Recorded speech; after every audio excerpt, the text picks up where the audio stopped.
дали сте слушнали изреката, на англиски е оригинална The heart wants what it wants, или на македонски е срцето го сака тоа што го сака.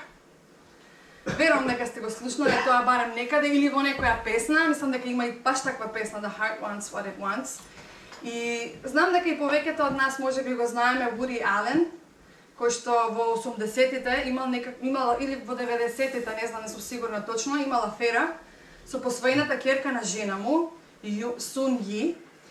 Значи тоа било едно развратно, многу лоша афера. И во едно интервју кога го прашале во врска со тоа, тој лежерно си кажал дека нема апсолутно ништо лошо во тоа што го прави и ги кажал следните легендарни зборови: срцето го сака тоа што го сака. Ова навлекло во траекторијата на денешнава генерација, ние живееме во тоа и на некој начин оваа фраза дава изговор на секого и право да си кажеме: а па види се што да правам, срцето го сака тоа, кој сум пак јас, како јас тоа да го исконтролирам. И многу е важно дека тоа што срцето го сака да биде прифатено од сите како добро, како морално, бидејќи кој може да се противи на желбите на срцето. Значи, без разлика дали тоа излегува во моралните вредности, дали тоа повредува некого, мора да ги следиме желбите на срцето.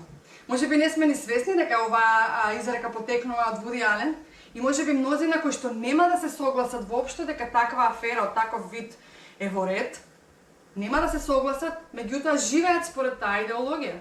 Живееме според, можеби ние живееме според идеологијата: срцето го сака тоа што го сака, ќе си правам мене што ми годи, јас ќе си видам како мене ми одговара, па тогаш ќе действуваме по тоа, според тоа. Оно што Ален го нарекува срце во овој случај, Новиот Завет го дефинира како тело. И тоа многу јасно се гледа во писмата на Павле, тој пишува многу за тоа. Прво ќе прочитаме во Ефесијаните 2 глава, од 1 до 3 стих, и го вели следно: и вас, кои бевте мртви поради вашите престапи и гревови, во кои живеевте некогаш според животот на овој свет, согласно со кнезот на воздухот, односно на духот, кој сега действува во синовите на неверието, меѓу кои и ние сите некогаш живеевме според телесните желби, извршувајќи ги похотите на телото и на помислите, и по природа бевме како и другите чеда на гневот. Сме го слушнале можеби негде овој текст, каде што Павле го адресира токму тоа. И ние можеби во нашиот јазик немаме еден многу добар збор, на англиски е flesh, и тоа е различно од body, што е тело. Нели, ние кога ќе кажеме тело, мислиме на ова физичко тело. Меѓутоа, терминот кој овде се користи е малце подлабок и се зборува, како што и самиот тој го кажува, дека се похотите на телото. Значи, желбите, тие најдлабоките наши копнежи страсти, тие Павле ги нарекува телото. Минатата недела, како што спомнав, зборувавме за нашиот непријател ѓаволот и како тој се е. Значи, зборувавме дека шепка, лаги, измамнички идеи, а потоа доаѓа телото. И да се сетиме дека главната стратегија на ѓаволот се лагите кои се вклопуваат во расипаните човечки желби. И како што кажавме, неговите лаги се добро обмислени. Значи, ѓаволот нема да ни каже тотални невистини. Ако се сеќавате, кажува полувистини или нешто што лага која е многу блиско до вистината, таман за ние да можеме да ја прифатиме како вистината и да ја живееме. Нема да ни каже дека Елвис Присли е жив и се крие во Мексико. Зашто тоа никој нема да го поверува. Мислам, има и такви теории. Меѓутоа, тие се очигледни лаги. На такви лаги никој не паѓа. Ќе се насмееме и ќе си продолжиме понатаму. Лагите се длабоко врежени во искривените желби на човечкото срце. И како што беше примерот со Вуди Ален, нема ништо лошо или погрешно во тоа што го правам, бидејќи штом срцето го сака тоа, штом тоа се моите најдлабоки желби, нема ништо погрешно и тоа мора да биде прифатено од сите така. Тогаш ако не биде прифатено, тогаш ќе имаме друг проблем. Да? Нека стои. Добро. Ќе имаме проблем тогаш, во овој свет имаме проблем ако не го прифатиме тоа што другите го одлучиле да го прават. И како зборот кој Павле и другите новозаветни писатели го користат за желбите за срцето е телото или похотта. И денеска можеби тоа не ни звучи релевантно и можеби не ни е јасно баш што се мисли под телото. Или не ни звучи убаво како за христијанство. И онака мислевме дека ќе се откажеме од некои работи, како што спомна Никол, христијанството не кошта малку или нешто, туку се не кошта. И сега уште ова, да скратиме се што сме сакале, некако многу неубаво ни звучи, а можеби и не ни е јасно што тоа значи. Изворниот збор за тело на грчки, кој е употребен во Новиот Завет, во оригиналот ексаркс, и тој збор има повеќекратно значење. И во многу јазици имате еден збор кој значи повеќе нешта. Например, во македонскиот имаме, јас го земав тој збор за пример, зборот време. Време значи на хронолошката линија. Тој бесконечен постојан прогрес на постоење и настани во минатото, сегашноста и иднината, како една целина, времето во временската рамка, или пак времето, атмосферската состојба на надвор на одредена локација во однос на температура, дожд, ветер и слично, значи метеоролошката состојба. Овие два термини не се баш слични, време и време. Така и во грчкиот јазик овој збор има барем 3 значења. И првото значење, тоа едноставно го значи тело, во буквална смисла на зборот, крв и месо, физичко тело за кое Павле пишува во 1 Коринтијаните 6 глава. Исто така, овој збор некогаш во Стариот Завет е користен во множина, дури е збор за луѓе, како опишува една можеби цела нација, етничка припадност. И во тој случај, како што Петар го користи во 1 Петрово 1 глава, кај што вели телото е како трева, на некој начин го опишува какво е телото, дури и не е во лоша смисла, туку е описен збор за физикалноста на човекот и неговата убавина. Третото значење е тоа што денес ќе го зборуваме, а тоа е походта на телото. Во Ефесијаните 2:3, како што веќе го прочитавме, тоа е да ги задоволиме нашите потреби на телото, походи. Библиските лингвисти и преведувачи се обиделе да му дадат значење на ова трослојно зборче и сакале некако да го додават тоа, тие што го преведувале од грчки јазик, тој грешен апетит во нас, кој го чувствуваме како природна потреба на телото, која е грешна. Подоцна Павле го дефинира тоа како корумпирана желба или копнеш. А во суштина сите наши примитивни и основни потреби за само исполнување се такви. Иако хуманизмот тврди дека ние сме сите добрички, дека секој е во суштина многу добар, ние ќе видиме дека кога се соочуваме со желбите, се ствара еден конфликт во сите нас. Имаме подвоеност кај нас, имаме и добри, имаме и недобри желби и некогаш не знаеме што правиме со тоа, така што не можеме баш и да се веруваме на нашата желба. И некогаш во тие конфликти се чувствуваме дури неисплашени дека некоја наша скриена, недобра, искривена, грешна желба ќе излезе на површина и ќе бидеме откриени.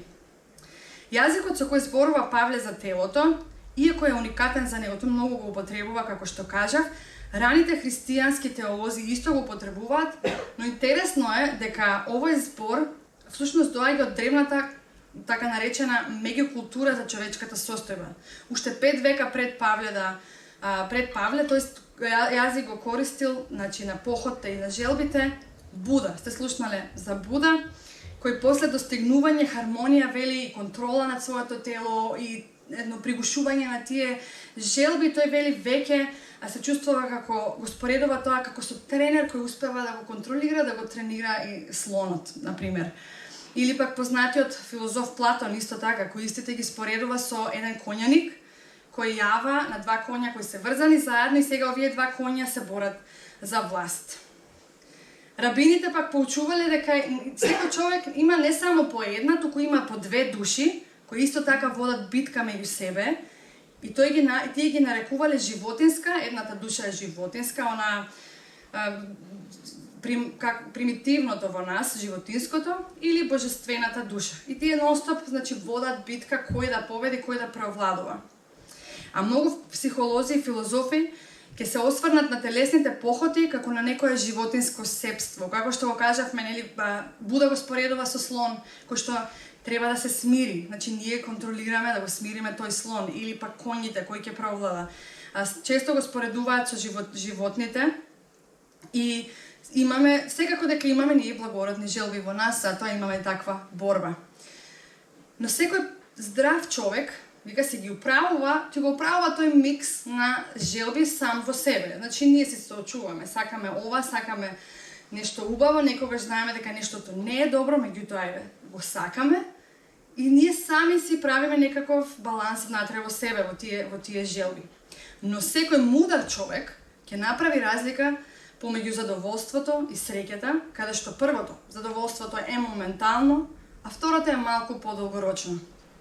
А етичарите пак ќе опишуваат среќата како дисциплинирана желба. Значи ќе бидеме среќни ако си ги дисциплинираме, ако ги затаиме, ако ги припитомиме нашите желби. А новозаветните писатели кога зборувале за таа, тие зборувале за невидливата внатрешна духовна битка на телото и духот. Сега транзиција се има случајно од порано и сега, со тоа што порано културата била авторитетна или авторитарна, во која се почитувал и се следел некој надворешен авторитет. Некогаш тоа била традицијата, најчесто бил Бог или Библијата, но сега преминуваме во автентичност. Тоа значи дека сега си живееме според нашето автентично јас. И тоа може би да се каже дека доаѓа со Фројдова идеја, кој што бил многу добар научник, но многу научници што денеска би кажале дека иако е толку успешен, толку врвен научник, сепак сметаат дека многу од неговите теории не биле баш исправни. Како и да е, ова го обликувала денешната култура, ова не обликува нас денеска, ова ја обликува нашата денешна мисла. А пред Фројд, како што спомнав, било авторитет. Пред Фројд владеела мислата на Свети Августин, кој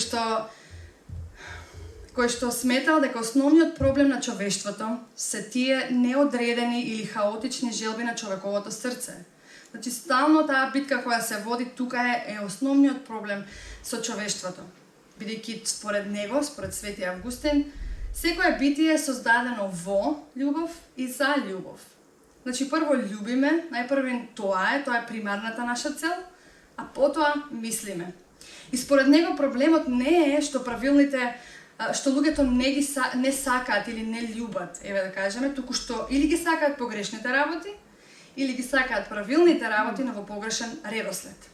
Така го дефинира тоа Свети Августин. И да замислиме до каде би не одвеле незаозданите похоти и желби. И едно што ќе може да замислиме, а друго е знаеме. Ние самите сме сведоци за тоа лично, но сме го виделе тоа и во многу случаи околу нас, вести, сега да гледаме што се случува кога тие зауздани похоти и желби не се зауздани. Тогаш би дошло до невидена анархија. А според Фројд пак вели дека задушувањето на тие желби или неправењето на нашите желби, неисполнувањето на нашите желби ќе доведе до нервоза, до траума, до анксиозност, до депресија и поради тоа едноставно луѓето не се среќни. Бидејќи и другите ти кажуваат што треба да правиш или што не треба да правиш. И затоа луѓето доаѓаат до таа една депресивна состојба. Тоа го вели Фројд. Ако денеска гледаме на, не знам, дали на што сте активни во социјалните медии, но кај да се свртите има Reels, тие што се како кратки видеа. Ако скролате на вистина, промоција на се живо има, најмногу на тоа автентично јас, кој сум јас, како ти мораш мене да ме прифатиш сега. Јас, иако можеби се глупирам, иако можеби правам нешто што не е ништо посебно, некојаш само пијат вода или не знам, или има филтри во кои само ќе се погледнат какви би изгледале со сини очи и не е ни важно, ама тоа се слави, тоа е као па ти си стварно автентичен ти и не мора ништо да правиш затоа што едноставно нели многу е јако кои сме ние. А ако не го прифатиме тоа, тогаш ние сме осудени. Тогаш како се смелуваме ние да кажеме нешто против некого или ние да имаме мислење воопшто дали тоа е во ред или не. Срцето го сака тоа што го сака. Или биди своја. На Nike логото и мотото Just do it. Значи само стори го тоа, многу не размислувај. Или кажи си ја вистината, кажи си што мислиш, не се воздржувај, така еден слободен говор, нели freedom of speech. И сега идејата која е всушност предпоставка за реалноста, секоја идеја е наша предпоставка за тоа што е реално. Идејата е дека ако ги негуваме ние сите тие желби на срцето, сите тие похоти, што ни се сака да правиме, тогаш ќе стигнеме до вистинска радост. Ако некогаш тоа значело дека требало да се пригушува сето тоа, денес тоа е всушност право на секого. Да секој има право да се има желба и никому ништо. Нашето јас, а не Бог или Библијата, е новиот фокус во западната култура, ама ја рекла и пошироко. И верувам дека оваа идеологија неминовно кружи околу нас. Значи, ние се наоѓаме, ништо ова не е чудно. Дури ги гледаме нашите генерации, дури нашите деца, кои се уште многу мали, веќе размислуваат на тој начин. Тоа сето се всадува, тоа се сее едно такво семе и ние сме сите сведоци на тоа. Сие ги бараме своите права. И се сведува на мене. Јас. Тоа е новиот Бог и новиот духовен авторитет и морал. Но интересно е што ова е огромен терет за мене, ова е огромен терет за секого, за себството, бидејќи тоа не е намената. И денеска за грев се смета ако не си го следиш срцето. И оваа идеја е смртоносна, бидејќи се смета за вистините. Доколку ова сметаме на вистина дека е вистина, ако сите го веруваме тоа, тогаш таа е смртоносна. И затоа неминовно следува прашањето, а за кое јас се работи? Кога ќе кажеме јас што сакам, јас што мислам, мене што ми одговара, всушност што сакаме да кажеме со тоа? Кое е тоа јас? Дейвид Бенер, еден духовен водач, вели дека она што ние го нарекуваме јас е всушност едно семејство од многу полусебства или полујас. Значи, ние не сме само една целина во еден дел, тука имаме многу мали делчиња кои не составуваат. И како што спомнавме, сите си имаме подвоени конфликтни желби. Тогаш, чие јас да го следам? Значи, а да не зборуваме дека желбите ни се менуваат брзо и лесно. Еден ден сакаме едно, другиот ден не сакаме, за една година се менуваме. Мислам, од кога сме деца тоа се случува, се до крајот на нашиот живот, верувам. Значи, се менуваат нашите желби, се менуваат нашите мисли. И еве за мене ќе кажам, јас, мојата подвоеност, мојата битка, има многу, ама е една. И верувам дека не сум единствена. Значи, сакам да бидам здрава, сакам да бидам фит, сакам да се хранам здраво. Кога ќе видам некои инструкторки, постави, кога ќе видам луѓе здрави околу мене, многу се восхитувам и се охрабрувам. Сум као, добро еве, јас сега ќе престанам да јадам благо, морав да се откажам од тоа и стварно се откажав. И беше тешко, навистина беше тешко. И сватив дека сум била зависна. Требаше да се откажам од леп, исто многу тешко. Грицкање касно навечер, што тогаш е најсладко, ама најштетно. Требаше да се откажам од слободно време, затоа што ако имам малку слободно време, наместо да седнам да одморам, ја морам да одам во теретана или ќе трчам или ќе се замарам со здравата исхрана, да не биде на брзинка некоја кифла. Значи и так, листата продолжува, нема крај, што се ние треба да се откажем, ошто јас требаше да се откажем, ако сакам да бидам здрава и фит. Но во исто време, нормално, јас си го сакам лепчето. Сакам домашен колач, сакам да си јадам десерт, многу сакам десерт. Значи, има една изрека која што као те одредува ти како личност каква си, дали живееш за да јадеш или јадеш за да живееш. Па јас живеам за да јадам, многу сакам да јадам и сега јас и двете желби ми се на мене легитимни, и двете се вистините, но има страшен конфликт. Како да знам кое јас да го следам, која е мојата вистинска желба? И ова е еден едноставен и секојдневен пример. Значи, ова не е нешто, не се работи за живот и смрт, меѓутоа, истото се однесува и на тие најглавните и најважните, најдлабоки сериозни желби во нашето срце. Или ако имаме деца, например, сакаме да поминеме време со нив. Важно ни е да им посветиме намерно внимание, да поучиме нешто со нив, да изгледаме филм, да изиграме некоја игра. Меѓутоа, во исто време сакаме и да одмориме. И најлесно ни е да им дадеме телефон, iPad, компјутер, било што, и дури да им затвориме вратата, не случајно да не се расправаат, да не ги слушаме. Значи, тие се исто така конфликти, тие се еден од милиарди конфликти кои секој еден од нас ги има. Ако не се деца, нешто друго ќе биде кај вас. И вие самите си знаете, меѓутоа, стално се соочуваме со тоа и навистина чувствуваме некогаш дека е непрекината битка, и тоа е затоа што така е. Битката е непрекината. Може би во право сме во тоа. Еве и денеска вие можеби сте биле во конфликт, дали да се наспиете или пошто нели недела е единствениот ден, можеби некој работи во сабота, и ги знаеме тие работи. И многу пати луѓето ќе кажат оправдувајќи се, не дојдов во недела, леле стварно не бев наспана ово, многу разбирам. Меѓутоа, еве сме обрале денеска да дојдеме тука. И сите тие конфликти во нас секојдневно се случуваат. Но што да правиме со нив? Што е она што навистина ние го сакам? Навистина што е она што нас не загрижува? Што е она што длабоко во нас продира и можеби не излегува на површина баш така лесно? Ако дојдеме во тивко време со Бог, така да се смириме пред Него, тогаш ќе испливаат најдлабоките копнежи. Тогаш ќе видиме што е тоа навистина, што го сакаме и знаете ли што ќе откриеме? Ако сме искрени, тогаш ќе го откриеме копнежот за Бог и неговата љубов. Тогаш ќе сакаме да го добиеме неговиот племенит мир и да кажеме како во Оче наш молитвата, нека биде твојата волја како на небото, така и на земјата.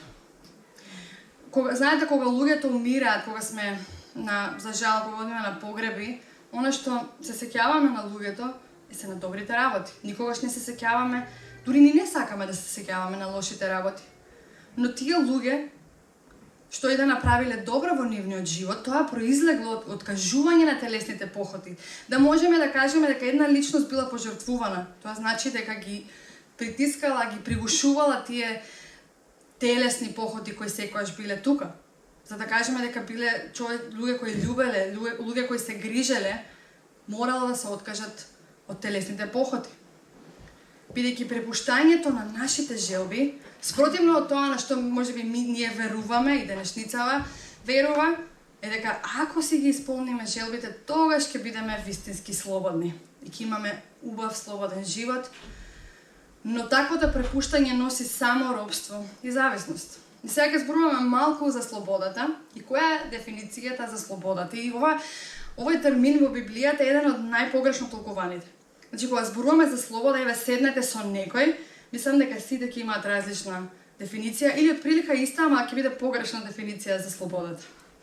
Еве, ова е наједноставната дефиниција денеска, да правиш што сакаш.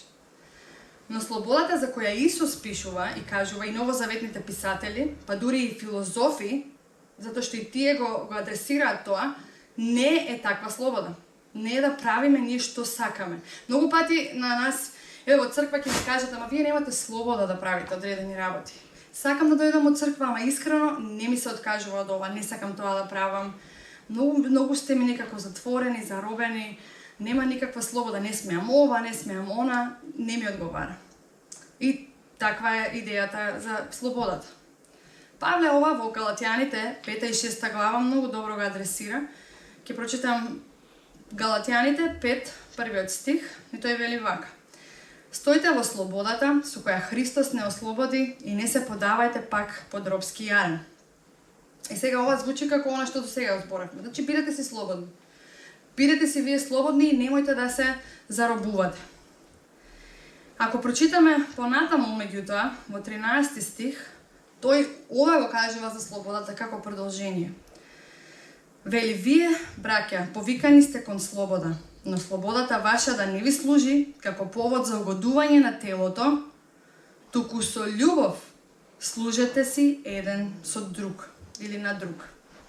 Значи, оваа слобода сега, Павле вика, ама внимавајте, оваа слобода да не ви служи за угодување на вашите телесни похоти, туку за служење во љубов. Не само служење, онака да мрчеме и да служиме, служење во љубов едни на други. За каква слобода може да зборува овде Павле? И тој сака да каже дека на нив, еве, во превод, им вика не само што затоа што веќе не сте под Мојсеевиот закон, како што беа во Стариот Завет, тоа не ви дава слобода, вие да си правите што сакате и да ја злоупотребите таа слобода. Туку да се предадете на служење во рамките на љубовта.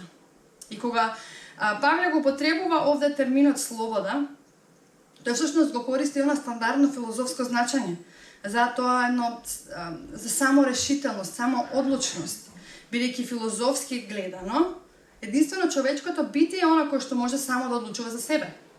Значи само ние сме такво создание кој што може да каже јас денеска одлучувам ова, она или во мојот живот, никој друг не може тоа да го каже, ниту едно друго создание. Кога волкот, например, му се јаде, тој нема да бира храна, тој ќе го види зајакот, го брка, го јаде. Ние кога ни се јаде, некогаш ќе одиме во ресторан, прво бираме кој ресторан, каде ќе седнеме, со кого ќе одиме, во менито што ќе земеме, дали ќе има фурнаринки или и така натаму. Значи ние сме комплексни битија кои што имаат способност да одлучуваат за себе. Ние решаваме, ние одлучуваме. Но токму поради таа слобода, многу лесно може да биде злоупотребена и да ја запоставиме љубовта. И стих 14 и 15 вели зашто целиот закон се извршува во еден збор, односно сакај го ближниот како самиот себе. А ако пак меѓу себе се гризете и јадете, пазете да не се истребите еден со друг. Значи, овде Павле, она што е исполнувањето на нашите телесни похоти, во спротивно кажува дека би требало да биде служењето на другите околу нас, на ближните. И дури многу таков смел израз има, да не се гризете и да не се јадете еден помеѓу друг. Што ли значи тоа искрено? Мислам, тоа го гледаме околу нас, меѓутоа некако не се осмелуваме тоа да го кажеме, а тоа е вистина. Таму водат телесните похоти. Ние можеме да ја злоупотребиме оваа слобода секој ден. Иначе, љубовта знае често кога, нели, Павле вика сакајте се и љубете се, сакај го ближниот како самиот себе. Љубовта многу пати се дефинира како страст. И ние знаеме дека на различен начин би требало да ја сакаме тортата и нашиот сопружник. Значи има многу разлика меѓу тие две работи. И кога Исус зборува за љубовта, не зборува за таа еротика или страст, љубов, туку зборува за агапе, љубов. И дефиниција за агапе љубовта е еден милосрден завет и посветеност на восхит во душата за другиот и желба за добро на другиот пред твоето добро без разлика на цената. Значи, агапе љубовта е милосрден завет, значи се посветуваме со восхит кон другиот, сакајќи го најдоброто за другиот, без да не интересира која цена ќе ја платиме поради тоа. И љубовта е копнеш да се даде на другиот, наместо да земеме од другиот. Но за да се љуби, мора да го сакаме доброто на другиот. А за да го сакаме другиот, потребна е свесност и познавање на реалноста и да знаеме што е вистински добро за нив. Ние не можеме да посакаме нешто добро за некого, а да не знаеме што всушност тоа значи. Мораме да имаме целосна свесност за реалноста. И затоа Павле предупредува дека телото е антиљубовно или спротивно на љубовта. А Свети Августин, пак ќе го спомнеме, го нарекол тој феномен како љубов која се свртела сама против себе. И во стих 16 и 17, значи читаме од Галатјаните 5, 16 до 17, вели ви велам, живејте по духот и нема да им угодувате на телесните страсти. Зашто телото сака противни работи на духот, а духот противни на телото. Тие се спротивни еден на друг, за да не го правите она што го сакате. Значи го кажува тоа што денеска го веруваме. Значи ние сакаме да правиме она што го сакаме, а он вика следете го духот, за да не правите она што го сакате. И денешнава идеја за прави го тоа што го сакаш, обично има еден мал моментум кој е како совесен, звучи како совесно, се одобрува се додека не му штети на другиот. Ќе кажеме добро, ова мене ми се допаѓа, јас тоа ќе го правам, бидејќи на никому тоа не му влијае. Еве јас си правам за себе и никому ништо. Меѓутоа, дали можеме реално да одредиме што е штета? За секого дали иста дефиниција имам?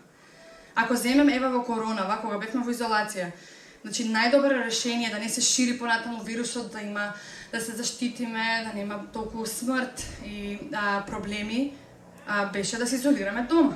Меѓутоа, тоа штетеше на нешто. Значи, тоа беше на штета на економија и на многу други работи, на емотивно здравје. Така што како можеме ние да се согласиме некога што е штета, што не? А штета ќе беше ако не се изолираме дома. Значи, ако останавме да се шетаме и да се гушкаме и да си го пренесеме и да изумреме сите. Значи, секако имавме штета. Меѓутоа, која е дефиницијата за штета? Дали често може да знаеме, јас ако направам нешто како тоа ќе му штети на Живко или на некој друг, кога јас го немам тој увид. Не би можела да знам. Не може тоа да биде единствената водилка зашто јас правам нешто, ако јас сметам дека тоа не му штети на другиот. Бидејќи кога моралниот авторитет не е Бог, тогаш немаме на што да се повикаме. Забележете дека Павле опишува тука две категории на желби и копнежи. Ќе го прочитам пак тоа. Вели, телото сака противни работи на духот, а духот противни на телото. Значи, ние имаме желби според телото и желби според духот. Ако телото е плиткото, животинско, она во нас што е за да се исполниме ние самите, за само исполнување, само задоволување, тогаш духот е возвишена и длабока желба за љубов и добрина. И овде силно се одразува таа агапе, пожртвувана љубов што ја спомнав. И до нас е, од нас зависи на која од тие две желби ние ќе се предадеме и какви резултати ќе имаме. Често се жалиме зашто вака се случува нешто, зашто не се работите подобри, но често забораваме дека нештата се такви поради нашата одлука. Сме се предале на телото или сме се предале на духот. А еве каде Павле вели во 19 стих до 21, каде ќе не одведе делото на нашето тело. Вели, делата на телото се познати. Тие се блудство, нечистота, бесрамност, служење на идоли, магии, непријателство, кавги, ревнување, гнев, раздори, расцепи, зависти, пијанство, пирови и други слични работи. Однапред ви велам, како што ви реков и порано, дека оние што го прават тоа, ова е сериозно, нема да го наследат Царството Божјо. Точка. Значи нема, ама ќе видиме како ќе биде нема. Значи ако го правиме ова, нема да го наследиме Царството Божјо. Но еве каде ќе не однесе плодот на духот. Во 22 и 23 стих во истата глава. Вели, а плодот на духот е љубов, радост, мир, долготрпеливост, благост, добрина, верност, кротост, воздржливост или самоконтрола. И вели, против такви нема закон.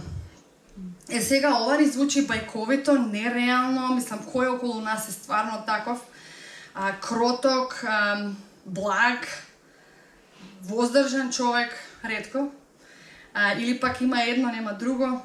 И ова звучи така, бидејќи тоа е многу далечно од нашето секојдневие. Навистина, многу почесто гледаме блудство, кавги, раздори, расцепи, пијанство, сето тоа нема проблем, секој ден ќе го сретнеме. Ова не го гледаме баш толку често и затоа знае да звучи толку недостижно, толку нереално, што некогаш не знаеме зошто воопшто тоа се бара од нас. А Живко имаше, ако не знам дали некој од вас се сеќава, имаше една серија 11 недели, ако не се лажам, беше за плодот на духот, бидејќи тоа е еден плод кој се расте и тоа беше стварно прекрасно проучување. Тој стално вели мора да се вратиме на тоа бидејќи поради плодот на телото. Мораме да се потсетиме на плодот на духот постојано за да можеме да растеме во него. И тој плод се добива само со чекорење во духот. Значи не постои начин на кого ние ќе се усовршиме до таа мера и да кажеме еве сега сум кротка затоа што 4-5 дена, не е важно, години работев на тоа. Значи ќутев. Јас многу сакав да сум кротка, ама ја по природа не сум, мислам, се трудам. И имав кој бев дете, имав некои така постари девојки што беа постари, 20 биле тогаш. Ама јас некако такви беа природни, кротки души и јас толку копнев некој ден вака да сум со мир, да седнам и да ќутам и кога има нешто јас да не кажам нешто. Ама едноставно тоа мене не ми успева, ама никако. Значи, а и не се мисли кротоста само да ќутиш, нели? Тоа е скроз друго. Ама јас едноставно поентата е дека не можеме ние тоа да го усовршиме, ама апсолутно никогаш. Тоа се случува само под водството на духот, само ако чекориме активно со духот. И Павле заклучува, овој сектор го заклучува со 24 и 25 стих и вели, оние па кои се Христови го распнаа телото свое со страстите своји и похотите. Ако живееме со дух, по духот сме должни и да постапуваме. Значи тоа е. Или ќе го распнеме телото и ќе живееме по духот, или ќе живееме само по телото и ќе одиме во пропаст. И филозофски пак ќе го спомнеме тоа затоа што сметам дека е важно како ја доживуваме слободата денеска.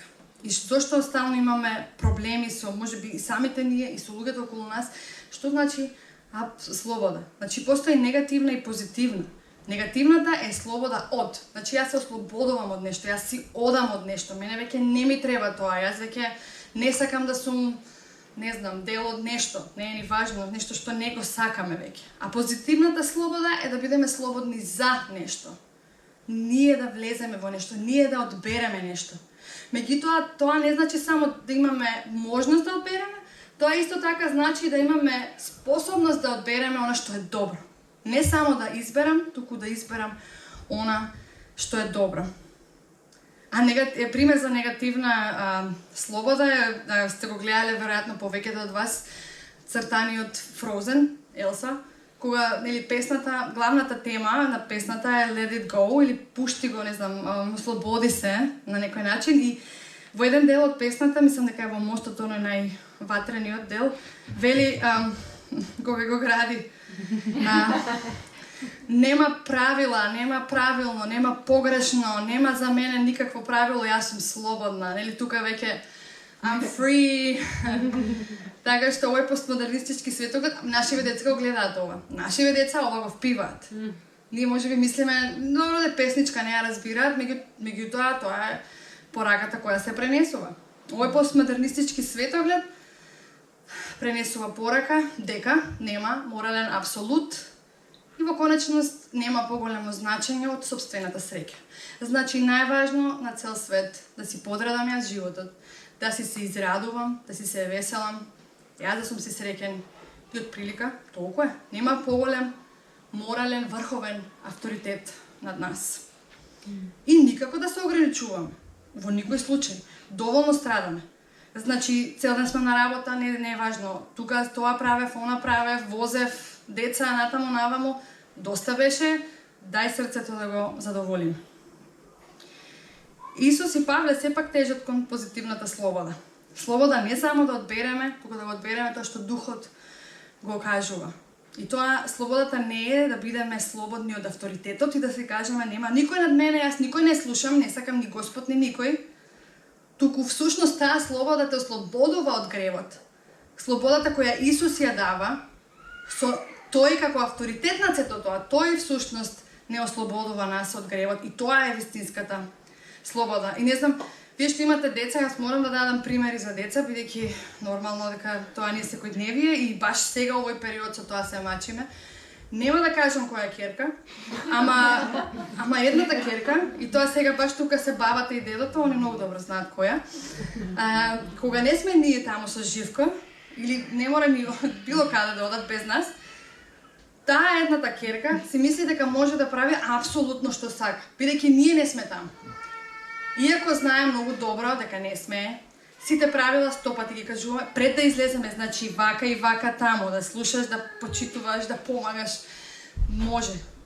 И така, не се случува тоа, после дознаваме се и најизненадана е како ние знаеме.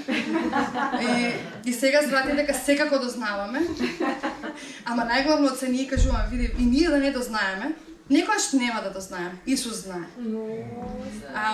Така што ќе видиме, ама она што незината слобода носи на крај е казна и робство. Значи нема да помине без казна. Некогаш е преку телефон, значи одма да, ама некогаш мора да се вратиме дома, некогаш мора 2 недели да се коригираме после тоа. И секогаш има казна кој што незе и ја одзема таа слобода. Значи станува заробена дома во соба или мора да црта нешто, значи не смее да гледа. Робство. Кога ќе го слушнеме тој збор, можеби се грчиме, значи не ни се допаѓа, не го сакаме, сметаме дека е предеградирачки, дека има толку многу лоша конотација за тој збор во историјата што можеби го одбегнуваме, но Исус го употребува многу во своите говори, во своите поучувања. Тој многу зборува за тоа робство и најчесто зборува во духовна смисла, дека ние сме робови на нашето тело, ние сме робови и на ѓаволот.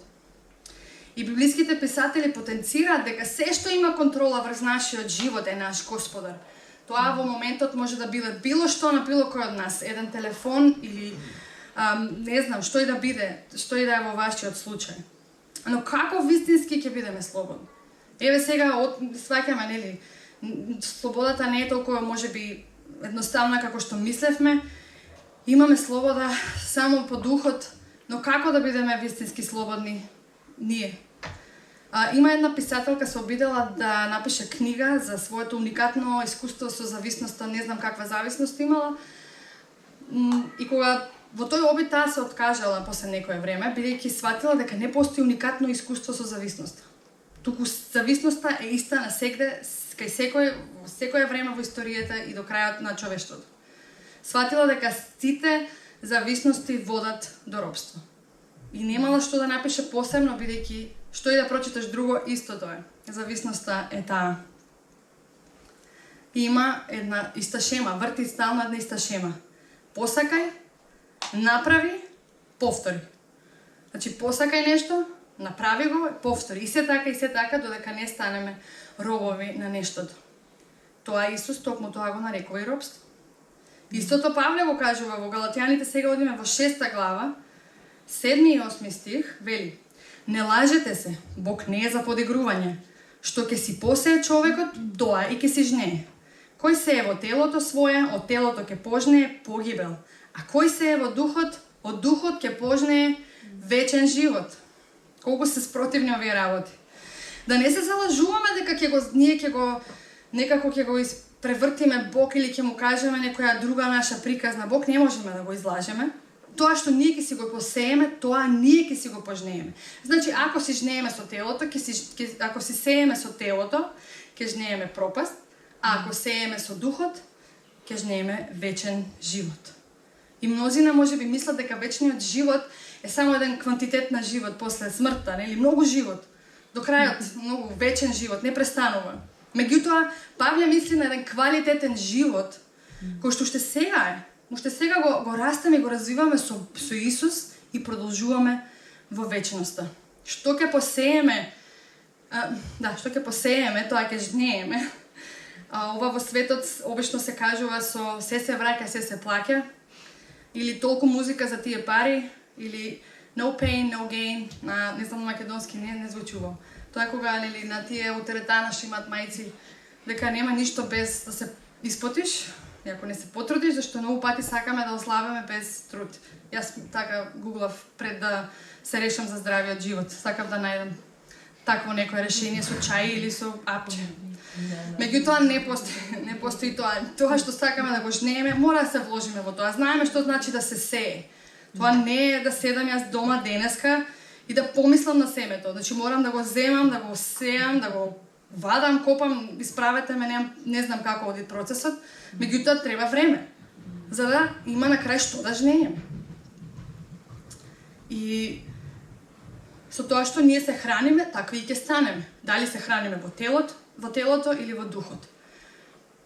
Има инаку една психолошка анализа која што вели дека кога сееме со поход, со нашето тело, се создава една невронска патека во мозокот и од таму ја обликува мускулната меморија, се додека не завршиме до новозаветната дефиниција за робство. Значи, ние си ствараме со нашата поход одредени патишта во нашиот мозок и тоа не носи до робството.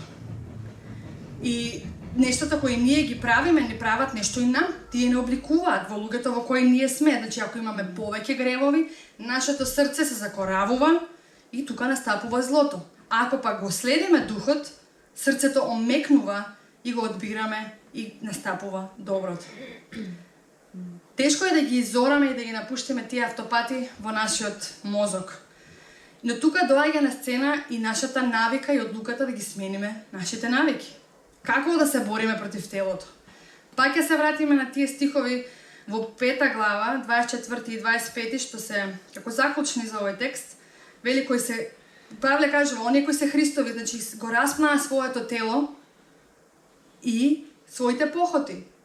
А тие што се во духот, должни се да постапуваат и по духот. Значи, ова е брутално сега. Значи, треба да го распнеме нашето тело. Брутално е, вистина е. Меѓутоа Исус беше распнат. Исус умре токму физички на тој начин. Не беше ни символично како ние што треба да го распнеме нашето тело. Исус го распна. Затоа треба и ние тоа да го правиме. Ние треба да го умртвиме нашето тело на тој начин, таа поход. Зашто ако го храниме телото со тоа, ќе преземе контрола над нашето физичко тело и се ќе се обиде да не изеде нас одвнатре. Затоа Павле е сериозен по тоа прашање. Умртвете го телото. Готово. Но вели да живееме со духот. И оваа заповед е последната од трите кои што во овој текст што го читавме ни го дава. На почетокот ни беше во 16 стих вели чекорете со духот. Во 18 стих вели бидете водени по духот. А во 25 стих вели живејте со духот. Значи духот е клучен. Немаме друго решение и не ни треба. И нашата волја секако дека игра улога тука. Значи ние сме тие што ќе одлучиме. Дали ќе го одбереме духот или телото. И значи силната волја не ни помага на нас тука. Ние да кажеме јас сега денеска сум нели ќе одам по духот со својата сила, туку треба духот да го направи тоа во нас. Бидејќи нашата волја од прилика ни е силна и потребно да кажеме некојаш да не го изедеме третото колаче. Ама за тоа, за депресија, да се бориме против сите тие зависности, трауми, нашата силна волја воопшто не е доволна. Ни треба нешто надприродно, ни треба нешто надмокно, нешто што е над нас, нешто кое што може тоа всушност и да го исцели. И како да стигнеме до тоа поголемо од нас? Како да стигнеме до духот? Значи слушаме и знаеме, ние можеби на некој од нас воопшто не ни е прв пат да слушаме за духот. Меѓутоа што значи тоа? Како да го достигнеме тоа? Како воопшто имаме контакт со него? И тоа значи дека ние треба да имаме духовна дисциплина. Не знам дали сте слушнале за тоа, постои духовна дисциплина. Тоа или попрактично кажано, тоа е пракса. Пракса во чекорење со духот. Тоа значи да се бара тоа присуство кое никогаш нема да не дојде ако го бараме. И бидејќи духовната пракса или духовната дисциплина е духовно бојно поле, тогаш тоа не поучува како ние да се бориме против ѓаволот, телото и светот. И тие духовни дисциплини се ополномоштени со Божјото присуство. А духовна дисциплина, дел од тоа, веќе спомнаме, е постот. Мината пред 2 недели Славко Јовановски зборуваше за постот и молитвата и баш беше напишано како поднаслов за поставена духовна дисциплина. Значи постот е една од тие дисциплини која што од нас излегува нешто што можеби не сме го знаеле. Кога ние не си приуштуваме на нашето тело, дури она што е најосновно, храната, тогаш ние ќе сватиме дека ќе сватиме со што сме се бореле. Знаете кога не сме најадени какви сме? На англиски има еден нов термин hangry. Тоа е комбинација на гладен и лут. Значи кога си гладен, си лут и ништо не ти е дојдено до никој и немаш живци, буквално одма си на врв на срце. Значи не сме никој ништо да ти пристапи. Е тука кога ние се откажуваме од тие телесни потреби, тогаш сваќаме кои се нашите вистински борби. Не сум знаела дека сум толку импулсивна, не сум знаела дека можам да се извикам вака на некој собраќај. На една бабичка една стварно ми крива недужна. И се молев после да ми прости Бог затоа што викам што ако женава дојде од црква? Ама озбилно.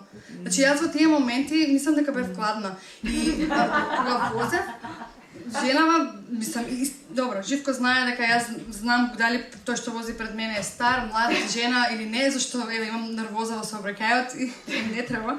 Меѓутоа, навистина тука јас кај мене си гледам дека откажувањето од одредени работи носи нешто, некој звер во мене отвара. Не сум знаела дека можам така зверски да се однесувам. Да абстинираме од храна, нели не е тоа само она intermittent fasting што го правиме, за да имаме правилна исхрана. Туку ова е за посветеност на Бог. Значи во тој момент кога ние се откажуваме од храната, се откажуваме за да можеме да имаме близок пристап до Бог, за да ние се исчистиме од се што не заробува дури и храната во нашите телесни потреби и тогаш целосно да сме посветени и да видиме што Бог има за нас. Како Бог може сега да ме обликува во овој момент. Тоа е во таа духовна дисциплина се случува тоа духовно обликување.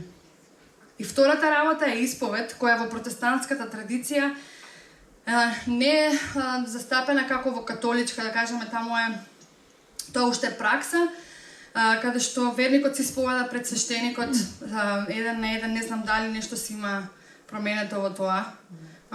Последно што знам да така и можеби нешто најблиску кај нас е кога имаме причест и кога знаеме дека за да примеме од причеста се помируваме, треба да се помириме со нашите браќа и сестри и тоа најчесто го правиме во глава или во нашите мисли, сакаме да се помириме или се молиме за опростување на нашите гревови или некојаш како што е кај нас пракса, овде се собираме напред или доаѓаат луѓе напред за молитва со пасторот и отприлика можеби тука негде или имаме во и пасторално советување или пасторална грижа кога некој ќе дојде кај пасторот на разговор да се исповеда и да разговара за својот духовен живот.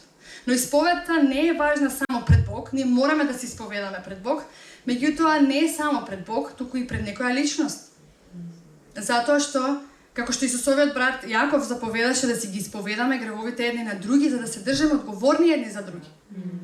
Затоа што вака ние можеме супер да се согласиме сега генерално да кажеме амен на се и дома после сами ние да си тераме со нашите мисли и со нашите однесувања. Но ако имам јас некој кој е одговорен за мене, ќе ме предупреди, ќе ме води, ќе ми помогне, ќе ме пренасочи. И мораме да бидеме одговорни и едни пред други. Затоа што Дитрих Бонхофер вика гревот цвета кога човек е сам. Значи тоа таму процветува, значи таму може се да се случи. Има толку многу за маневрација. Нашите мисли се вака отворени за било што. Затоа ни е потребна заедница во борбата против телото. И како.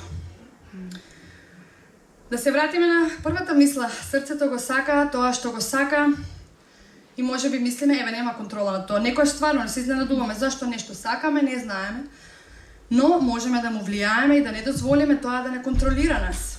Можеме да влијаеме врз нашите желби, да се тргнеме од телото и да се свртиме кон духот. И тоа е во наш домен и ние сме одговорни за тоа да го направиме. А Бог не искушува, туку искушението доаѓа од злото на кое сме навлечени преку нашите копнежи и желби. Значи ние се препуштаме на нив, тука доаѓаат искушенијата, откако ќе ги примиме, тоа раѓа грев и смрт. И на тоа се мисли кога писмото ни кажува чувајте ги и пазете ги вашите срца. И сето ова во пракса се случува преку навиките. Значи имаме навики, преку редовните дела на умот и телото кои или жнеат по телото или по духот. И затоа мораме во секоја навика, во секоја мисла, во секој однос, буквално се, да помине низ овие решета. Прашање дали сееме и жнееме по тело или по дух, секојаш да се прашаме. Дали ова повеќе ме заробува или ме ослободува? Или дали ме прави по-животински или по-човечен? Клучот на духовното обликување е да го смениме она што можеме да го контролираме, за да влијае на она што не можеме да го контролираме. И ќе завршиме со едно од последните нешта кое Павле го кажува за телото во Галатјаните 6, 9 стих. Кога правиме добро, тоа нека не ни биде здодевно, зашто во свое време ќе пожнееме, ако не се измориме. Ако не се измориме, ќе има и што да жнееме. Интересно како Павле вика да не ви стане досадно, па мислам дека многу брзо ни издосадува да правиме добро. Кога сме пробале, некојаш можеби намерно, гледаме дека после 2-3 недели не ни доаѓа природно и се изморуваме или луѓето не нервираат, ние им правиме добро, тие упорно се напорни со нас, упорно не ценат.